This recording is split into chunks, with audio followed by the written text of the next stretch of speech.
প্রিয় শিক্ষার্থী সকলকে সৃষ্টি একাডেমিক অনলাইন ক্লাসের পক্ষ থেকে আবার স্বাগতম। আজকে আমরা আরেকটা অঙ্ক করতে আসছি 2.2 এর মোস্ট ইম্পর্টেন্ট অঙ্ক। এমনকি এটা আমাদের দ্বিতীয় সেমিস্টার পরীক্ষাতে সম্ভবত আসছিল। আমরা আবার একটু ভালো করে রিভাইজ করে নেই।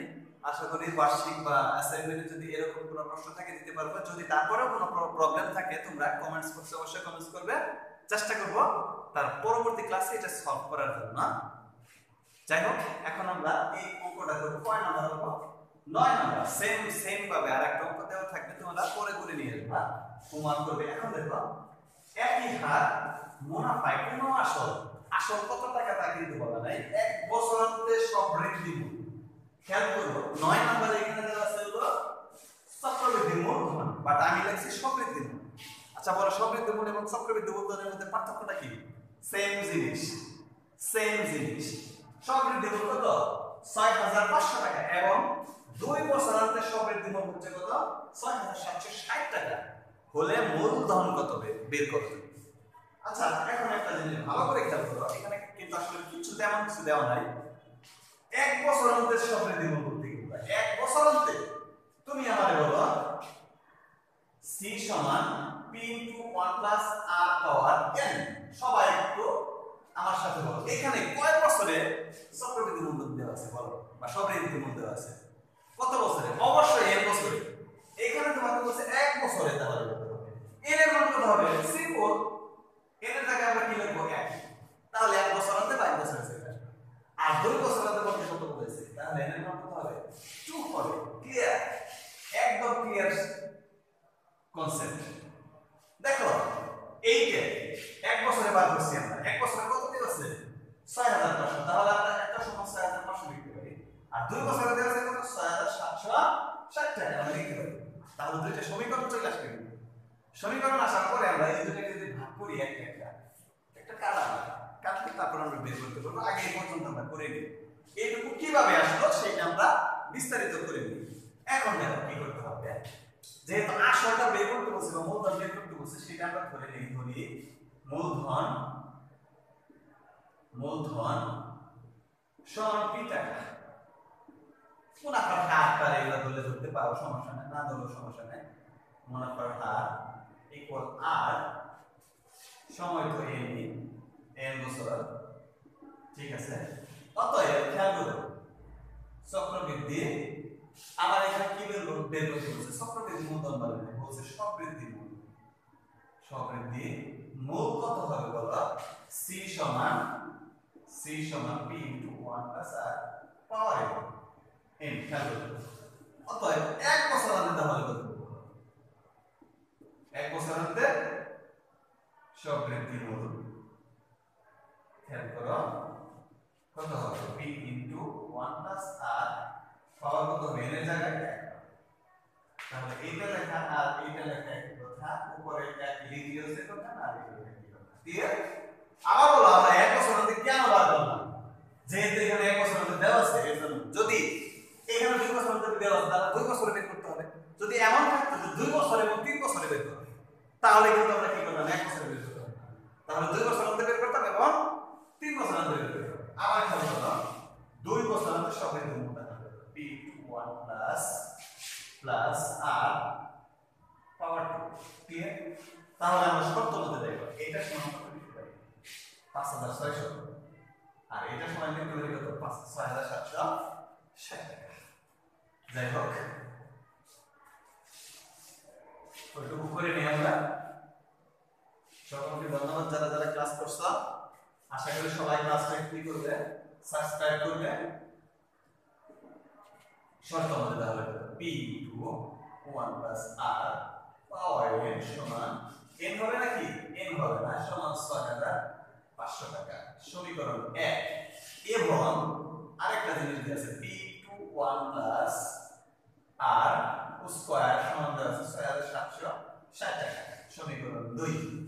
এখন এই দুইটা সমীকরণ থেকে তুমি p এর মান তোমার যেভাবে খুশি সেভাবে তুমি বার করতে পারো, তোমার ইচ্ছা। অনেকেই করে, দেখো এখানে কত আছে? 1 + r হোল স্কয়ার। আমরা যদি এইভাবে করতাম, করতে পারি। এই এক সমীকরণকে স্কয়ার করি, তাহলে এটা কত স্কয়ার হবে? এটা স্কয়ার হবে, এটা স্কয়ার হবে। তাহলে একটাকে যদি আরেকটা দিয়ে আমরা ভাগ করি তাহলে কি চলে আসতেছে সহজে একবারে এইটার সাথে এটা কাটা যাবে পি স্কয়ারকে পি দ্বারা ভাগ করলে কত আসছে পি আসছে এই স্কয়ার করে এটা দ্বারা ভাগ একবারে आंसर চলে আসছে আমরা এভাবেও করতে পারি আর যদি আমরা করি না এভাবে করব না সরাসরি 1 এর 2 দ্বারা অথবা 2 কে 1 দ্বারা ভাগ করব তাও হবে কোনো সমস্যা নাই তোমার যেটা খুশি ওইটা করলে একটু বড় হবে বাট কারণ আছে এখানে তোমার যদি ই থাকে 3 বছর এবং 2 বছর থাকে তখন এই স্কয়ার করাটা নিয়ে প্রবলেম হতে পারে আরেকটা সুবিধা হচ্ছে সাধারণত এটা খ নাম্বার অঙ্কে আসলে আসল এবং মুনাফার হার দুইটাই বের করতে বলে তাহলে মুনাফার হারটা বের করা আমাদের জরুরি হয়ে পড়ে আমরা সেটাও করতে পারি সমস্যা নেই যাই হোক কোনটা করব তাহলে সহজটা করব সহজটা না করে কি কঠিনটাই করি সহজটা তো বুঝলামই সবাই করতে পারবো সবসময় বড়টাকে ছোট দ্বারা ভাগ করব 2 ভাগে 1 করে বড়টা হচ্ছে 2 নম্বর p into 1 plus r square 1 plus এটা তো অন্তত বুঝি লেফট হ্যান্ড সাইড দ্বারা ভাগ রাইট হ্যান্ড সাইড কে রাইট হ্যান্ড সাইড দ্বারা ভাগ এটা তো বুঝতে পারছি নতুন কিছু না এটা দেখো বা p কাটা জায়গা এইটা কেটে দ্বারা ভাগ করে কত থাকবে 1 plus r না অনেকেই বুঝে নেয় x স্কয়ার করে x দ্বারা ভাগ করে কত আসে x আসে সেটাই এটাকে ভাগ করলে আসে 1.04 আমার বের করতে হবে কি বলো যদি তোমার r এর মান বের করতে বলে তাহলে কি করবা r এর মান বের করো যদি বলে মুনাফার হার নির্ণয় করো তখন কি করব তাহলে r সমান কত 0.1 মাইনাস 0.04 এই জিনিসটা একটু সবাই ভালো করে খেয়াল করবা এইটা দ্বিতীয় সেমিস্টার পরীক্ষাতে এটা নিয়ে অনেকের দ্বিধা বা কনফিউজ ছিল যে কি করব যদি এইখানে একটা জিনিস মনে রাখবা মুনাফার হার বের করতে বলে সরাসরি সেফ তোমাকে প্রশ্ন করতে বলে দিল যে মুনাফার হার নির্ণয় করো তখন কি করতে হবে এটা অবশ্যই 100 গুণ করে পার্সেন্ট করে দিতে হবে কারণ মুনাফার হারের একক হচ্ছে পার্সেন্ট আর যদি তোমার মুনাফার হার বের করতে না বলে ওই ক্ষেত্রে কি এই আর আমি কেন বার বললাম পি বের করার সাথে বের করছি ওই ক্ষেত্রে তোমার মুনাফার হারের সাথে তোমার 100 দ্বারা গুণ করে পার্সেন্ট করা কোনো দরকার নাই যদি করতে চাই তাহলে এখানে পার্সেন্ট করছি এইটা আমি ধরে এক নং সমীকরণের মান বসাই দেব ওই জন্য আমি যদি এক নং সমীকরণের মান বসাইতে যাই লিখে দেব করে এক নং এ আর এর মান বসাই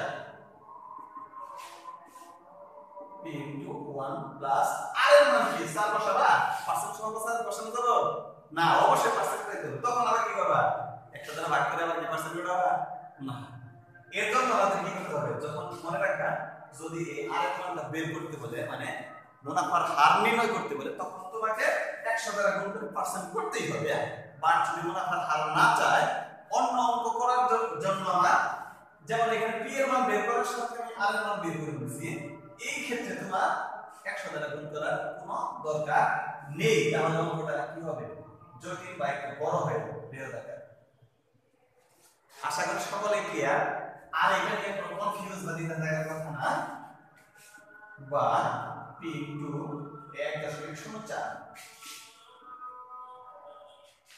তাহলে p সমান কত 6500